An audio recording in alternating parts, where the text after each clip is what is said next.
दोस्तों नमस्कार। 4 PM गुजरात पर 4 PM न्यूज नेटवर्क पर आप सभी का बहुत बहुत स्वागत।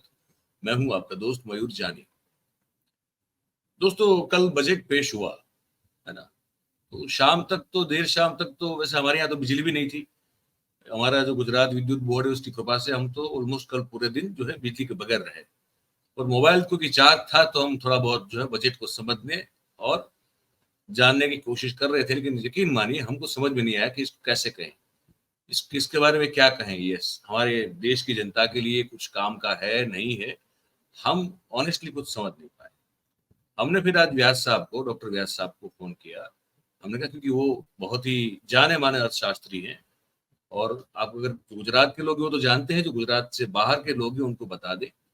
गुजरात सरकार का बजट हो या तो केंद्र सरकार का बजट हो, व्यास साहब उन जाने माने अर्थशास्त्रियों में से एक हैं जिनकी राय लेना, जिनकी टिप्पणी लेना बड़ा कंपलसरी होता है, चाहे वो कैसा भी अखबार हो या टेलीविजन चैनल।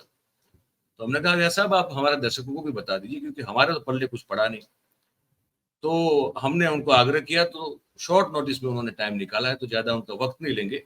हम उनको जोड़ रहे हैं ऐसे बजट का आकलन व्यास साहब के नजरिए से करवाने के लिए, जिस बजट में ये कहा जा रहा है कि वित्त मंत्री ने रिकॉर्ड कर दिया, मतलब कि 7वीं बार पेश कर दिया, ये एक बात कही जाती है।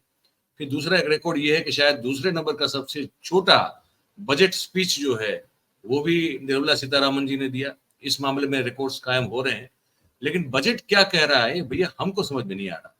तो व्यास साहब आपका बहुत बहुत स्वागत है। और जैसे मेरे जैसे इस मामले में जो मंद बुद्धि लोग हैं सबके पर आप कृपा दृष्टि डालें, और आपकी नजर में ये जो बजट महाअवतारी पुरुष के राज्य में जो फिर से प्रस्तुत हुआ है वो क्या है, कैसा है, और जैसा भी है वैसा क्यों है, अगर आप बता दें तो बड़ी मेहरबानी हो जाएगी।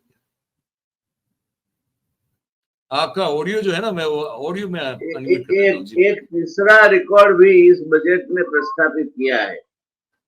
जी और चूंकि हमारे दर्शक मित्र ये रिकॉर्ड कहीं भूल न जाए, ये खंडीय बजट है, जी, budget by parts. Budget by parts. पहले पहले देश का बजट होता था,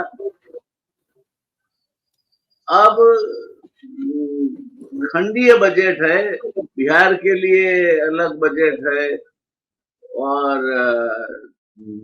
आंध्र प्रदेश के लिए अलग बजट है, और कुर्सी बचाने वाला बजट है। कुर्सी बचाने वाला तो बजट है ये तो राहुल। इसमें ये एक तो मेरा, देखो, ये तो मैं आप छोटे से आप वही छोटे छोटे से छोटी से छोटी आप वही स्पीच का छोटी से छोटी स्पीच का रिकॉर्ड किया, खंडीय बजट पेश किया,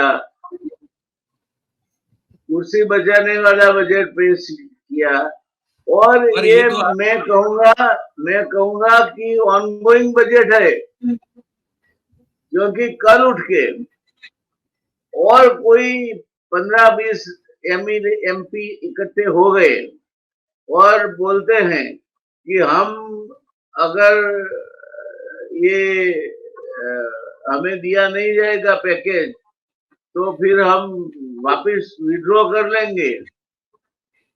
तो ये बजट कंटिन्यू भी रह सकता है नेक्स्ट बजट तक। अच्छा इतना अद्भुत बजट आज तक किसी ने देखा नहीं था, सुना नहीं था। वैसे बजट का मतलब क्या आता है? बजट सरकार का एक घोषणा पत्र होता है, जो सरकार की नीतियां और वो नीतियों को पार लगाने के लिए सरकार को जो वित्तीय साधन लगेंगे, वो वित्तीय साधन की प्राप्ति और वो वित्तीय साधन की आवंटन कैसे होगा, ये बजट है। अब उसमें नेगोशिएटेड बजट पहली बार आया है, आप जी समझे? This is first time you have a negotiated budget. So now it is setting trend for India that if in case that some party is missing the majority by 15 seats, and then some small state like Gujarat might have 26 seats, then they can negotiate the budget. They can say you give Gujarat package, otherwise the game is not on. तो एक तो ये बात है आपको समझनी चाहिए, विशिष्टता है इस बजट की, और आपने सब विशिष्टताएं गिनाई, वो विशिष्टताओं से ये कई गुना ज्यादा विशिष्टता है कुर्सी बचाने वाला बजट। तो ये मैं तो ये पूछ रहा था कि वो तो फिर राहुल गांधी भी इसको यही कह रहे हैं कि कुर्सी बचाने वाला बजट है, तो आप भी वही कह रहे हैं कि कुर्सी बचाने वाला बजट है, तो इससे कुर्सी कब तक बची रहेगी? बिहार को देखिए विशेष राज्य का दर्जा ये आप समझे नहीं, मैं जो मेरा गर्भितार्थ आप समझे नहीं। ये बहुत बहुत बहुत बहुत गुढ़ार्थ में पेश किया गया बजट है। यानी कल उठ के ये बजट वोट पे आएगा पास होने के लिए। जी। फिर कहीं ऐसा डेवलपमेंट हो गया कि हम वोट तो ही देंगे पास करने को अगर हमको एक डेजिग्नेटेड स्टेट मिल जाए या स्पेशल पैकेज मिल जाए, तो ये बजट बदल भी सकता है। समझे आप? ठीक है, ठीक है। तो ये आप ये निरंतर संशोधित बजट रजू करने का प्रयास करके निर्मला जी ने, मैं मानता हूं कि आज तक के जितने भी दुनिया भर के वित्त मंत्री आए होंगे, वो सब वित्त मंत्रियों को उन्होंने पीछे छोड़ दिया है। This is a budget in continuum, a budget with indefinite ends. The budget does not define it in its entirety, everything till the end when it is passed by the Lok Sabha. तो तब तक ये चलता रहेगा ping pong game. जी, पर मैं ये समझना चाहता हूँ, मतलब मैं बहुत मतलब एक बिल्कुल लेमैन टर्म्स में समझना चाहता हूँ सर इस बात को, कि पेश जो हुआ, मतलब आपने एक अभी तक जो उसको व्याख्या दी, वो एक उस तरह की व्याख्या है कि शायद उसको समझने के लिए जो बिल्कुल एक आम आदमी है, जो हमारा दर्शक है, जो इस आपने सिंपल करने की कोशिश की, लेकिन शायद उसको भी ना समझ पाए। इस बजट से इस देश की आम जनता को क्या मिल रहा है? किसान हो या तो विद्यार्थी हो, युवक हो, हर एक तबके को मिल क्या? आज तक के बजट से आम जनता को क्या मिला है? जी, कोई आम जनता समझ पाई है क्या? नहीं, ये तो जो हम सोचते, देखिए ये बात बिल्कुल स्पष्ट हो जाइए आप। बजट का मतलब ये होता है कि उसका उद्देश्य वित्त मंत्री जानता है, वो हलवा सेरेमनी होता है जी, वो हलवा सेरेमनी में सब हलू हलू होके जब मिल जाता है, वैसा ही बजट में वित्त मंत्री को सब हलू हलू दिखता है। मगर आम जनता के लिए क्या है? आप सोचोगे कि इसमें तो रियायतें हैं और बाद में चल के जाएगा तो आपको उसमें इसमें खुशियां है कम, दोस्त गम। ये शेयर बाजार इसका आदर्श एग्जाम्पल है। आपने टूटा क्यों टूटा? पहले आपने शेयर बाजार को चढ़ाया आसमान की ऊंचाइयों तक। मैंने तो सोचा था उस टाइम 4 तारीख को वो मंगलयान से भी आगे निकल जाएगा, मगर गिरा। फिर अभी आपने वो टैक्स डाला उस पे, और तो ये टैक्स डालना था, तो फिर ये पहले क्यों नहीं डाला? और अभी डाला आपने, तो इससे शेयर बाजार को इतना सारा नुकसान होना था, तो इतना सारा गिर गया। तो कोई समझता ही नहीं ये सब चल रहा है। आप ये मत समझे कि आप देखो, चिदम्बरम एक बहुत इंटेलिजेंट इंसान है, वो कल से ट्वीट कर रहे हैं thanking profusely the finance minister कि आपने हमारे कांग्रेस के जो घोषणा पत्र है उसकी कॉपी की है। अब बुरा क्या है इसमें? मैं चिदम्बरम से सहमत नहीं हो सकता। जहां पेपर फूट जाते हैं, पेपरों की कॉपियां निकलती है जी बिल्कुल। और वो फूटे हुए पेपरों के टूटे हुए ख्वाबों ने हमको ये सिखाया है। तो वो फूटे हुए पेपरों में से कॉपियां बन के किसी को एडमिशन मिल जाता है। अरे बिना कॉपी फूटे हुए भी आईएएस बन जाते लोग। जी एक रिकॉर्ड आपके देश में हो गया, पब्लिक सर्विस कमीशन के चेयरमैन ने 5 साल बाकी होते हुए भी छुट्टी कर ली। इस्तीफा दे दिया, और छोड़ दिया। अब क्या करने वाले हैं? अब क्या करने वाले हैं बताइए आप। अगर आप इतने इतने सब नॉलेजेबल है तो बताइए अब क्या करने वाले मनोज कुमार सोनी साहब? मनोज सोनी साहब की बात कर रहे हैं। हाँ हाँ, वो तो पता चला कि कुछ अध्यात्म का चोला ओढ़ने वाले हैं, ऐसा कुछ बता हाँ, रहे आश्रम आश्रम आश्रम। इतनी शर्म कम थी तो वो अब आश्रम करने वाले। तो यहाँ पूरे साल पेपर फूटते रहे हैं, थे। पूरे साल स्कैम्स होते रहे हैं। अब इतने सारे अरबों खरबों के स्कैम्स में बजट कैसे बनेगा? तो मतलब ये कह रहे हैं सर कि मतलब जो ऐसा कुछ भी नहीं है जो आम लोगों के लिए राहत या फायदा फायदा पहुंचाने वाला हो, कुछ है ही नहीं देखो, ऐसा। आप मेरे जेब में 10 रुपये है बताओगे तो मैं बताऊंगा ना कि इतना होगा। ये तो हर रोज नया नया स्कैम होता है। कभी एक स्कैम होता है, कभी दूसरा स्कैम होता है, कभी माल्या चला जाता है, कभी मोदी चला जाता है। Scam galore. और ऊपर से वो दो बंधु। अब आपको पता है हमारे अनंत भाई की शादी हुई, मैं तो बहुत खुश। एक जी। इतना बड़ा एलिजिबल बैचलर ठिकाने लग गया। वो और उतनी कम मैं सिद्धि नहीं खुद है। अनंत भाई की मैं खुद शादी होना कोई कम सिद्धि नहीं है, पर्सनल कमेंट नहीं है, कॉम्प्लीमेंट है। और मैं खुश इसलिए हुआ कि मगर आखिरकार हो गई, मतलब हो गई।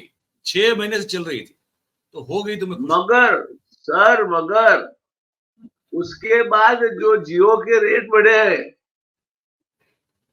तो हर 86 डेज अगर हम और आप जियो यूज करते हैं तो 86,000 करोड़ प्लस हम अनंत भाई को टीका लगाते रहेंगे। हम दे रहे हैं, मैं दे रहा हूँ, मेरा योगदान है उनकी शादी में। मैं 2 हाँ, कार्ड तो यूज आप करता हूँ जीवन में। ये टीका लगाने वालों को न्योता नहीं मिलता। हाँ, टीका लेने वालों को न्योता मिलता है। किसी को घड़ी मिल जाती है 3-3.5 करोड़ की, किसी को और कुछ मिल जाए, सुना है हमने। हमें तो वैसे दूर दूर से देखने भी नहीं देगा कोई, मगर अंबानी छोटी मोटी चीजें देंगे नहीं। और गुजराती में कहावत है, कन्यानी केड़े भार। अनंत भाई की शादी, बड़े लोगों की जो शादियां वगैरह होता है ना, वो किसी और के अकाउंट पे ही होते हैं। तो बिल्कुल अब जियो के जो रेट बढ़ गए हैं, इसको बजट कहते हैं। अब बिल्कुल। निर्मला जी को ये सीखना चाहिए था, नहीं सीखा। एक बार शादी किया, एक बार, और सीधा 86 डेज में 86,000 करोड़। दूसरा 86 डेज आएगा, अनदर 86,000 करोड़। फिर 86 डेज आएगा, अनदर 86,000 करोड़। आइया यह बजट बोलता है इसको। This is called Ambani budget. Right. जो हम समझ नहीं पाते, इसीलिए हम गलत हो सकते हैं। अंबानी हम पे कोई नोटिस वोटिस ना भेजे, इसीलिए कह रहे हैं हम। क्योंकि अंबानी की लीलाएं आज तक भगवान भी नहीं समझ पाए, तो हम तो नहीं कहां वो से तो समझ पाएंगे? ये हमारे दो गुजराती बंधु है, उनको मैं आपको एक जोक सुनाऊं। इनके अकाउंटिंग के लिए इन्होंने क्या बोलते हैं, और डीआरआई डीएलआई क्या बोलते हैं, अभी कल से डीएलएफएल भी आ गया, कंफ्यूजन ही कंफ्यूजन चल रहा है। कल कल yesterday somebody has brought in डीएलएफएल, नया स्कैम। मगर वो लोग आए थे तो रेड डाला तो इन्होंने बोला कि जाओ हिसाब बताओ, लेके आओ। तब से वो पूरी टीम गई है भूगर्भ में, अभी तक वापस नहीं आई है। तो निर्मला जी का बजट जो है जी कैसे आएगा, एक बात है मुझे मालूम है, सबसे ज्यादा पैसा गरीब इसमें कंट्रीब्यूट करेगा। फर्स्ट डेफिनेटिव स्टेटमेंट कैसे करेगा बताइए आप। मुझे तो नहीं समझ में आ रहा सर। मुझे जो समझ में आ रहा सर है, जो मतलब सर एक मेरी मोटी टैक्स समझ है में। इस देश, सर एक टैक्स है इस देश में, इसको हाँ क्या बोलते हैं, जीएसटी। जी, जीएसटी। जीएसटी उसका 52% गरीब भरता है। जी बिल्कुल। अब 1,80,000 आया था बीच में, तो करोड़, जी उसका 52% गरीब भरता है। बात भी दे रहा है। बाकी बाकी 45% मध्यम वर्ग और निम्न मध्यम वर्ग भरता है। जी 3% हमारे भाई लोग भरते हैं। अमीर लोग। 3% अमीर नहीं कहते अमीर इनका, इनको मैं अमीर नहीं कहता। अमीर का भी तो कोई व्याख्या होता है यार। नहीं, वो वाला मैं वहां तक नहीं जा रहा हूं सर, मैं पैसों में ये अमीर की बात कर रहा ये अनर्गल संपत्ति वाले लोग 3% भरते हैं। तो इस बजट का सबसे ज्यादा कंट्रीब्यूशन गरीब से आएगा, हूं गरीब से। और इस बजट का सबसे ज्यादा कंट्रीब्यूशन वो 5 किलो गेहूं वाली स्कीम से आएगा। जी जी इस बजट का सबसे ज्यादा कंट्रीब्यूशन लोगों को नौकरियां नहीं मिलेगी उससे आएगा, क्योंकि जो भी उन्होंने वो अप्रेंटिसशिप वाली बातें कही है, उसको अमल में आते 2-3 साल तो लग जाएंगे। ऐसे थोड़ा स्कीम बनेगी, फिर पार्लियामेंट में जाएगी, फिर वो पार्लियामेंट मंजूर करेगी, तब होगा। और तब तब तक तो ये क्या है, अग्निवीर, वो हाँ अग्निवीर वाला 4 साल पूरा हो चुका होगा, तो और लोग बिल्कुल। ऐड हो जाएंगे उसमें। सर ये बजट जो है गरीब के लिए नहीं है, गरीब के बतौर है। गरीब ही सबसे एक एक जानी दिखाने साहब के लिए समझ नहीं लीजिए, ये एक कंस्ट्रक्शन वर्कर है। कंस्ट्रक्शन वर्कर देखा है ना आपने, रोड पे काम करता है, उसको जी भी जी कंस्ट्रक्शन बोलते हैं, बिल्डिंग का काम जी करता है। हाँ, वो कंस्ट्रक्शन वर्कर का बच्चा भूखा है। जी गरीब लोग वैसे भी भूखे रहते हैं, कुपोषण इनको ढूंढता फिरता है, और इस जी देश में माल न्यूट्रिशन मैक्सिमम है। बर तो ये रोता है, तो उसकी माँ जी उसको 5 रुपए का बिस्किट का पैकेट लाके देती है। जी हाँ, वो 5 रुपए में 15 पैसा तो जीएसटी लगता है सर। बिल्कुल सर बिल्कुल। गरीब के बच्चे के पेट में जो कौर जाता है, उसमें से 75 पैसे सरकार के पेट में जाता है। निर्मला जी बात बोलेगी सही। मैं बिस्किट नहीं खाती हूँ, मगर जाता है वो हकीकत। यानी पैकेज गुड़, ये चवाड़ा का जो पैकेट आता है ना, भुजिया भुजिया, जी जी जो ये लोग ज्यादा से ज्यादा खाते हैं बेचारे गरीब लोग, उनपे 15% है, 18%। अच्छा, ये बिना पैकेज वाला सामान कम ही लेते हैं, जैसे सब वेजिटेबल्स है, ये है वो अफोर्ड नहीं कर सकते। नहीं तो ये जो है उसके बाद 80,000 करोड़ रुपए का हम खाने का तेल आयात करते हैं, जी बराबर। अच्छा, बिल्कुल।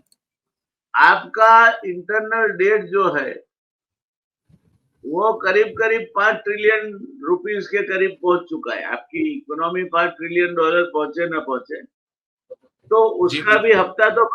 हफ्ता तो भरना पड़ेगा। तो आप लगाइए, उसका उसका हफ्ता भरना पड़ेगा, उसका सूद भरना पड़ेगा, फिर सरकारी कर्मचारियों का पगार होगा, फिर प्लेन उड़ेंगे 8,000 करोड़ के, उसका खर्चा होगा, ये सब खर्चे, और ऊपर से फिर वो राम मंगल सुमंगल क्या बोलते हैं, वो जो वंदे भारत वंदे वंदे भारत भारत। ट्रेनें चलती है। हाँ, और लार्सन एंड टुब्रो जैसी कंपनी जो बांधकाम करती है उसमें भी अब तो गड्ढे पड़ने लगे। ऐसा आज अखबार में पढ़ा मैं तो मानने तैयार नहीं था।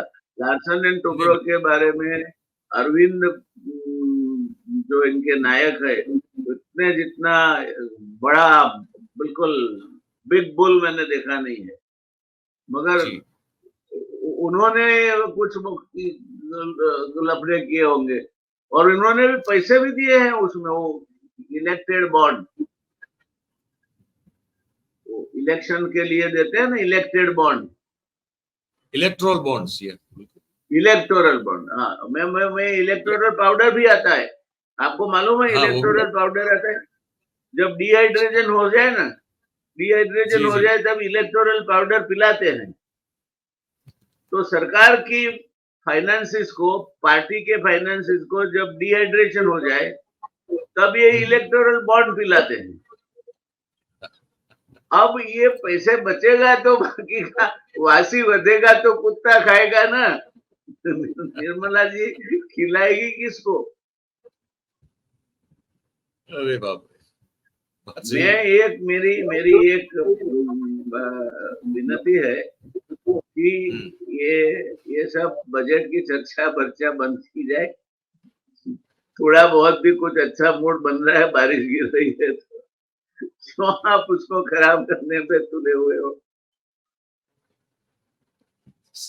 क्या करें, ये काम है हमारा, हमको ही समझना पड़ता है। हमारे दोस्त ने एक ही सेंटेंस में बजट को समराइज किया। अच्छा। हाँ, एक ही सेंटेंस में। तो कौन बजट सा? से प्यार मत करो बोलता है वो, बोलता है अच्छा। कह दो, कह दो कोई ना करे यहाँ प्यार, इसमें खुशियां है कम, बेसुमार है गम, एक आंसू और एक एक हंसी और आंसू हजार। और नीतीश बाबू और ये चंद्रा बाबू, दोनों बाबू पूछ रहे पैसा बचेगा तो इनको मिलेगा ना, और पुल तो एक के बाद एक गिरते जा रहे हैं। इनका पुल इतना गिर। बजट जो बिहार को दिया है ना, 15 तो पुल गिर गए बिहार, अभी गिरना चालू है। हाँ चल। तो जो गिरे हुए जो लोग हैं उनको उठाएंगे पहले। पहले इस बजट का काम गिरोहों को उठाना होगा। जी बिल्कुल। तो जो गिरे हुओं को उठाएंगे, गुजरात में भी गिरे हैं पुल, हाँ गुजरात गुजरात मॉडल में है भी। तो गुजरात में भी गिरे हैं। उद्घाटन होना था एक पुल, तो इतना घबर गया कि उद्घाटन के पहले पहले गिर गया।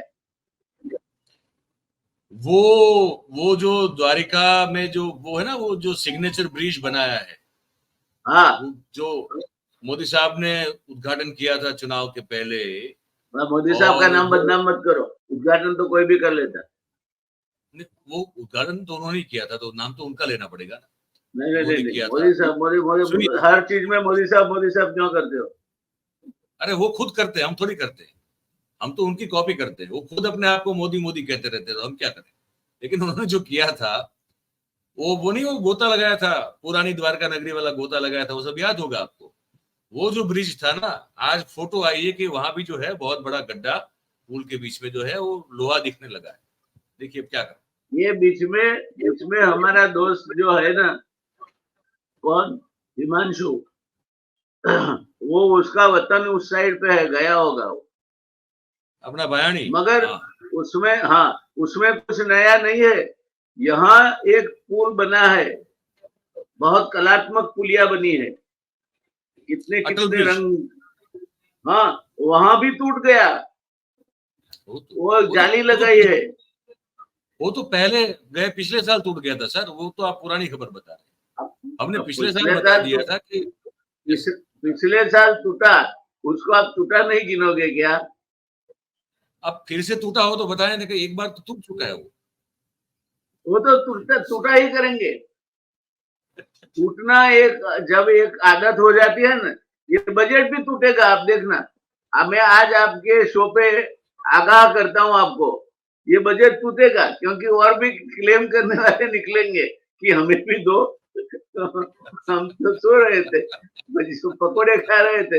अब आपने नीतीश बाबू को इतना देना था, चंद्रा बाबू को इतना देना था, तो हमारे पास भी 15-20 सीट तो है। नहीं तो हम तो जाते अपने गांव, सबको राम राम राम, सबको राम राम राम। यानी ये बजट पूरा साल चलता रहेगा सर। आप, आप देखो। गजब है, गजब है। आशा उम्मीद करता हूं कि व्यास साहब ने जो एक हल्की फुल्की शैली में ये जो पूरी बात, गंभीर बात बताई है पड़ी, कि ये ऐसा बजट है जो आज कल पेश तो हो गया, लेकिन उसका पेश होने के बाद अंत नहीं हुआ है, ये अभी निरंतर है। इसमें कभी भी कुछ भी चेंज हो सकता है, कभी भी कुछ भी आप जो है समझे आप? सत्ता बचाने के हेतु से कुछ भी कभी भी बदलाव करना पड़ सकता है। तो एक ऐसा बजट हमारे सामने पेश हुआ है जो सिर्फ अभी इस वक्त कुर्सी बचाने के लिए पेश किया गया है। कल अगर कुर्सी बचाने के लिए कोई और ने अगर जो कुर्सी की टांग खींच ली, तो हो सकता है कि बजट कुछ वहां उस तरफ मुड़ जाए या किसी और तरफ मुड़ जाए। तो ये लगातार निरंतर चलने वाला बजट है। जी सर। सर, इसमें एक चीज का तो प्रावधान ही नहीं रखा गया। जी। पुलिया टूटेगी, पुल टूटेंगे, मंदिर टूटेंगे, रास्ते टूटेंगे, ये सब जो है, उसका तो कोई प्रावधान ही नहीं बजट में। मैंने ढूंढा कि ये टूटने वाले जो चीजें हैं, उसका कोई नहीं प्रावधान है। नहीं है। तो नहीं। कैसे रिपेयर करेंगे इनको? ये जो टूटे हैं, नीतीश बाबू के 15-20 ब्रिज टूटे हैं, वो तो फिर नीतीश बाबू ने इंजीनियरों को हाथ जोड़े, तब उन्होंने पुल टूटना बंद किया है। बात सही। तो ये गुजरात में भी पुल टूटे हैं, और भी जगह टूटेंगे। तो टूटना, उसके लिए कोई प्रावधान ही नहीं है। वो तो राज्य कोई सरकार ने देख लेंगे। कभी अब तो एयरपोर्ट पे भी वो कैनापी टूटती है। कैनोपी टूटती है, छत लीक करती है सर, सब कुछ हाँ, होता है। हाँ, टूटना is order of the day. हमारा टूटना इज दी। नेशनल कैरेक्टर और कल्चर आजकल टूटना है। तो हाँ, इसीलिए अंत में, मयूर बाबू, अगर ये बजट टूट गया तो मुझे ब्लेम मत करना। मेरे ख्याल से दो शब्द का इस्तेमाल कर सकते हैं, टूटना और टूट के गिरना। ये दो जो है अभी मेन कैरेक्टरिस्टिक है अभी जो कुछ भी हो रहा है नहीं उसमें। तो सरकार जाएगी, गिरेगी तो, मगर बजट टूटेगा। चलिए सर, मैं तो समझ गया। उम्मीद करता हूं कि दर्शक भी समझे होंगे कि कुल मिला के, फिर से मैं क्रक्स बता दूं व्यास साहब जो कह रहे हैं उसका, कि एक ऐसा विचित्र बजट है जो कि बिल्कुल सिर्फ और सिर्फ अपनी सत्ता को बचा के रखने के लिए ये पेश किया हुआ बजट है। ये कभी भी कहीं भी मुड़ सकता है। इसमें बहुत सारी चीजें जो हैं वो बिल्कुल स्पेसिफिकली मेंशन नहीं है, और इसीलिए, और जो कुछ योजनाओं की बातें भी हुई है, तो उसको इम्प्लीमेंट करते करते भी कुछ उस तरह की है, जैसे वो पहला पगार कुछ देना इंक्रीमेंट को लेकर, वो तुरंत नहीं होने वाला। अच्छा, सरकार जो है ना, उसने, मैं आपको एक एग्जांपल दे दूं, मतलब उसके बाद कार्यक्रम समाप्त करेंगे, दर्शकों को बता रहा हूँ। वो मुद्रा योजना के तहत और एमएसएमई के तहत वो बहुत सारी चीजें होती हैं जिसमें सरकार कहती है कि हम, आप एलिजिबल हैं, आप इस तरह का व्यवसाय करेंगे, लोन आपको मिल जाएगा। लोन सरकार नहीं देती है, लोन बैंक्स देती है, योजना सरकार की होती है। उस योजना के तहत बैंक्स को अधिकार है कि वो लोन दे या न दे, और बहुत सारी योजनाएं जो है उसमें बैंक्स लोन नहीं देती है। तो ये समझने वाली बातें होती है। तो ये सब है, वो मुद्रा 10 का 20 लाख कर दे। हाँ, ये बात सही बताई आपने, ये सही बताई। बैंक आप लोन लेने जाओ, मैं कल सोच ही रहा था कि जाके कोई बैंक में कम से कम बोरा बिस्तर रख के आओ कि लोन चाहिए। अभी फोन आते हैं तो मैं बोलता हूँ, फोन बैंक से आते हैं, फोन आना शुरू हुए तो पूछता है पहले कि आपको 5 लाख रुपए का लोन मंजूर किया गया है। बहुत अच्छा, बोले आप लेने के लिए तैयार हो? मैं हाँ, बशर्ते कि इसका रिपेमेंट न करना हो और इस पे कोई सूद ना लगे, फिर वो फोन रख दिया जाता है। वही है। तो यही था कुल मिला के। बहुत बहुत धन्यवाद सर, आपने टाइम निकाला, शॉर्ट भाई आज, और आपने बात की। इस बजट को हमने थोड़ा लाइटर कर दिया क्योंकि आदमी को खुश रहना चाहिए, आदमी को खुश रहना चाहिए। इस बजट में खुशियां नहीं है, तो हमने सोचा हमारी ओर से थोड़ी खुशियां उसमें ऐड कर दे, और इसीलिए। और तब तक तो सरकार टूटेगी रहेगी, फिर हमें क्या लेना देना, कौन सा शेयर ले रखे हैं हम शेयर बाजार में नहीं है और कुछ नहीं। गिरे चढ़े टूटे फूटे जो होना हो हमको, हमारा कोई वास्ता नहीं ना। चलिए सर, चलिए, thank you very much, thank you.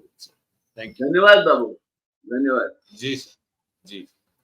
तो भाई ये कुल मिला के बात थी जो आपने सुनी। अब आपकी बारी है, आप इस चर्चा को किस तरह से देखा, आपका क्या सोच रहा, वो लिख के हमको जरूर से बताइएगा कमेंट करके। और अगर बातचीत अच्छी लगी हो तो वीडियो को लाइक करें, इस वीडियो के लिंक को आप हो सके उतना शेयर करें, और हमारा जो चैनल है 4PM गुजरात, उसे आप सब्सक्राइब करें और अपने आसपास के लोगों से करवाएं। बहुत बहुत धन्यवाद हमारे साथ इस कार्यक्रम में जुड़ने के लिए। Thank you very much. नमस्कार।